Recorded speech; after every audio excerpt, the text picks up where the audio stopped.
Hey everybody, this is Shuri King, and I thought it would be fun and interesting to do a series of videos covering some frequently asked questions about braid locks, okay? And those of you that don't know what braid locks are, I'm pretty sure you do by now because it's that phrase has been around for a while. But basically, it's locks that are started with braids. Pretty much, pretty simple definition. Braids or plaits or whatnot. And so what I would like to do is I'm going to start doing some videos just answering some basic common questions that are people tend to email me with, and ask me concerning braid locks. Now, I opened up a random email here, and this is dated back in actually November 2008, and I have answered this person, by email. But like I said, I want to just start putting this out there because other people, I'm sure, have the same questions. Okay, so here's her letter, her email. It says, "Hello, Shuri. I recently purchased your Braid Locks book, and so far I'm very happy with it. It has a lot of helpful information. I just started my braid locks, and I find them to be pretty fragile." She says here, "I have pretty textured hair, so I am not afraid they will unravel. I am a bit concerned about the ends, though, because I could not braid them all the way. Also, they are also quite fuzzy at this point. Here are my questions."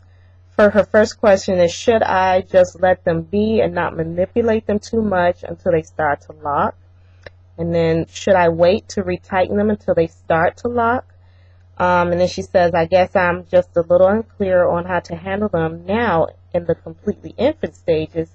Any insight or advice would be greatly appreciated. Thank you for your help and for your great book." Okay, well, basically, as far as not being able to braid them all the way down to the end, you don't have to worry about that. Now, when you first initially put the braids in, you braid as much as you can, to the ends, braid them, as close to the ends as you can get. But don't worry if there's some that's still, loose, because that's just a common thing, and that's not just with braid locks, but that's with, other types of locks as well. The thing is that when I first started my locks, I had, loose ends, and I would just take them and just kind of twirl them like this with my fingers and make little curly cues. And as you can see, it's been 8 years since I've locked my hair, and you can see that some of my ends are still not all the way locked up. Okay, matter of fact, most of them aren't. So like if you look at this one right here, I can still pull that apart, but it's no big deal. It's not a big deal. They, as long as the full lock is not unraveling, you can see they're just, let me get one from back here, one of the longer ones. See, they're, they don't, and I think maybe it kind of depends on your hair texture as well. People that have softer or looser textures of hair and curl patterns may tend to experience the loose end thing more so than people with more coarse textured hair. Because I have seen people's hair that is like, it's like, it looks like this on the ends practically. It's just totally solid, rock solid on the ends, and you couldn't take it apart if you tried. Well, you could, but not simply like I just did with mine.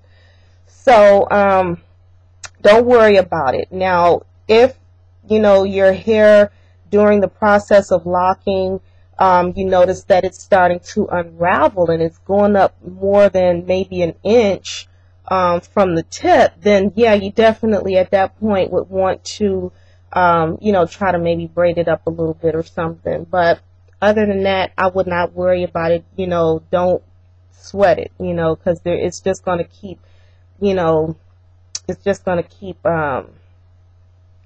coming undone on the ends, you know, and you're just going to keep finding yourself constantly doing that, you know, trying to braid it up all the way to the end, so don't worry about it. As far as the fuzziness, that's just a natural part of the process. You know, when your hair is going through the locking process, then the fuzziness is inevitable. You can't control that. You can't stop it. It's something that's actually needed. It's a needed part of the process so that your hair can do what it needs to do in order to form your locks. In terms of manipulating them, it's always best. Less is always best. You know, with braid locks, one of the things I talk about is the fact that you do have the option to be able to style your locks, or your baby locks, braids, whatever you want to call them, right off the bat, you know, because it's a little bit more secure, as opposed to maybe something like comb coils or something. So you do have that option to be able to style, but at the same time, I do not recommend setting your hair on rollers every single night or doing a twist out, you know, every single night, you know, and that sort of thing. So you definitely, you know, want to keep the manipulation as minimal as possible. So, you know, your hair can go on ahead and do what it needs to do. And then she says, should I wait to retighten them until they start to lock? No, because if you did that, you'd be waiting a long time because, you know, your hair goes through stages when you're locking, and one of those stages is where it just kind of, you know, it's starting to kind of settle into its position, and it's not really unraveling as easily, but it's still at that point, more than likely, is not completely and totally locked, technically speaking. I believe it wasn't until my second year that I could actually say my hair was locked, and maybe even beyond that. But in that first year, you know, your hair is really not truly locked. I mean, within the first year, 9 times out of 10, if you tried, you could take them down, you know, without a lot of, you know, a lot of angst.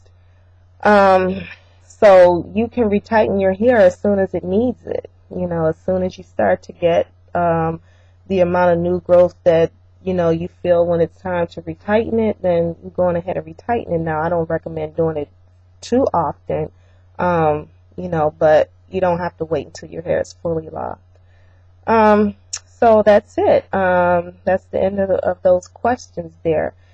And so I hope that helps someone out there who may be watching this video answer some questions for you regarding braid locks or locks, period. And again, I'm going to be doing more videos like this, answering questions specifically about braid locks. Okay? All right, till next time. Bye for now.